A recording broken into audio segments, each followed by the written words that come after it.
Hi everybody, welcome back. My name's Alison, the online piano and the online violin tutor. Today I'm doing a violin review, which is the Cecilio CVN700, which is this one here.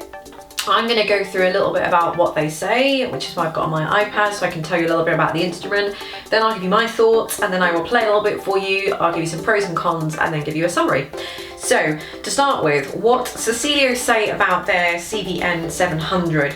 It is a premium flamed one-piece back violin with red label strings. So you can see it's premium flamed. You can see the flaming there, and it is a one-piece. Hand-carved select one-piece premium flamed solid maple back and sides, which has been aged a minimum of 7 years.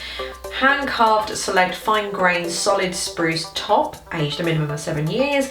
Beautiful inlaid perfing, which is the black kind of bit that follows, or the black border that follows around the violin. Semi-hand rubbed oil finish. Beautiful flamed back and sides. You can see the flame that you've got there on the violin. Ebony fingerboard and pegs and chin rest. Ebony tailpiece with one gold plated fine tuner. Red label super sensitive steel core violin strings, which are one of the most popular student strings throughout the United States. Solid steel core with nickel winding provide quick and bright response, durability and long life. So there we go. So that's what Cecilio say about CVN700. What do I say about it? Well, you can definitely tell this is a premium violin. This is the second highest that Cecilio do in their range. They range from the CVN 100, 200, 300, 400, 500, 600, 700 and 800. So it's the penultimate one at the top. I would say the 6, the 7 and the 800 are the top 3 more advanced violins, with the 800 being being the best that they've got, and this one just being a slight kind of step down from the 800, if you like. But there is quite a difference between this and the 600, between the 700, this one, and the 600 as well.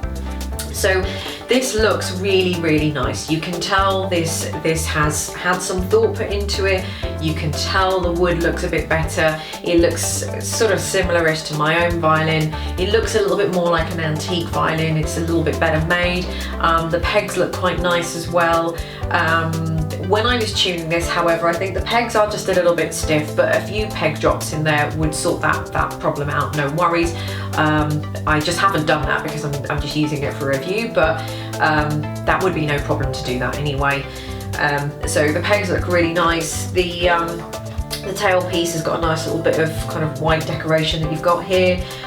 It's all ebony. The bridge isn't too bad. The bridge is reasonably thin, so that's not too bad. The inlaid perfing looks nice. The hand rubbed oil finish looks really nice, and it looks like it's been oil finished pretty much everywhere, including a little bit of the neck as well, because it feels quite sort of smooth. So on first looks, the case is quite nice as well. If I remember, I'll have a picture coming up of the case or something, just so you can have a look and see what that's like. So you are getting quite a nice case as well. So overall, it does look like a professional instrument. It does look like some money has been spent. This retails for around about $500 on Amazon.com, give and take, in around there. So I don't know, I'm just going to play something random now so you can hear what it sounds like.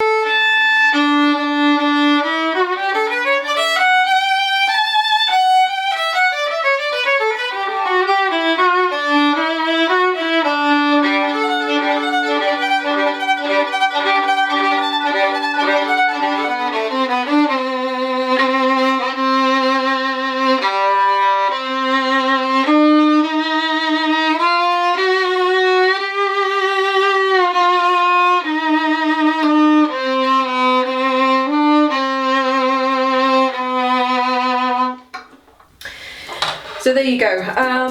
This is the first time that I've probably really given this a run for its money. I really like it. It's really, really nice. I think for $500, this is a lovely instrument.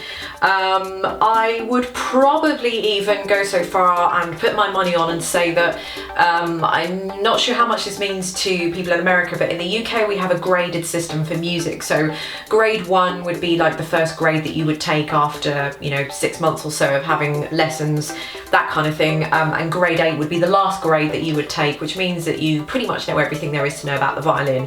You can take diplomas higher on than that, which would be the equivalent of sort of university, getting degrees at the age of 20 or so and then going off into your career. So this would probably take you to grade 8. Grade 8 is where there's pretty much nothing more to learn, if you like. So you're almost about as good as you're going to get on your instrument. You can obviously get higher, but let's just say that for now. So I think this would definitely take you as far as that.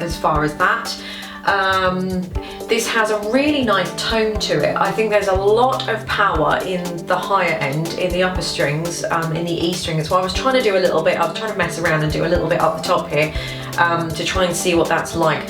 I'm not sure there was an awful lot coming out of the G string. However, having said that, 2 reasons that could be the case is that I just haven't played this violin enough. So if I've only just got it out of the box or out of its case and I've just played it, then I'm not really going to be getting the undertones and the overtones that are coming through the violin. It's just because it hasn't been worn in. I know that sounds really strange, but because this is nice wood does react to the harmonics and the overtones and the undertones that come out of the violin. And the wood, I mean, everybody knows that wood can move. So in the summer it swells and everything, and in the winter it kind of shrinks. So we know it's same with metal, isn't it? Don't they say on something like a really windy day or something that the Eiffel Tower actually moves left and right, and you wouldn't think that because it's, you know, massive construction, but everybody knows that it does. So wood can move. It's almost, you know, like these instruments are sort of alive almost. So you can make them sing a little bit more, but I'm not going to get that on this first go because I haven't been using this violin, obviously, but I think it would move. And the second thing would be is I could probably get a little bit more power in these strings. These strings are fine. They are what they say they are on the tin. What do they describe them as? Solid steel core. Gives a quick and bright response. So they are very bright. I do agree with that, but you could experiment with different strings.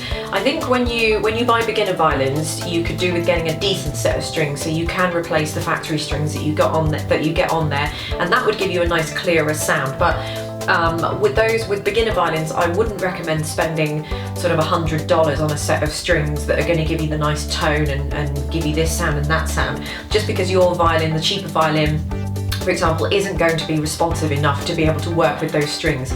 Something like this, for example, would be perfectly responsive, and I think depending on what type of string, you really, really could get a massive amount of difference in sound and tone coming out this violin. So maybe something with a gut string on this would sound really nice. Even if you just had something like, I don't know, a Parastro Obbligato, or a Parastro Olive, that would be really nice to have that on the G string, for example, and I think you would get a lot more power out of the G string. At the moment, I'm just finding that it's just a little bit too weak for me, and I'm having to work so hard with my bow arm and my vibrato, my fingering and stuff, that, you know, I can't get enough sound out of it. But the E string, yep, that's loving it, that's perfectly capable.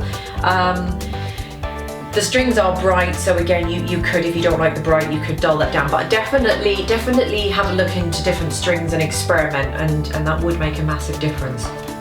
So, the pros about this: it looks really nice, it feels really nice, you're definitely getting £500 worth of instrument. Yeah, that's it really. I like it, it just, yeah, it looks like nice and antique and everything. For cons, there aren't really. I suppose you only get one tuner, but that's very common in violins anyway. I think this would be good for someone who wants to upgrade their instrument. This would be no reason why a beginner couldn't buy this. Totally, if you've got $500 and you want a really nice instrument to start with, then absolutely, why not? I'm totally saying not buy it as a beginner.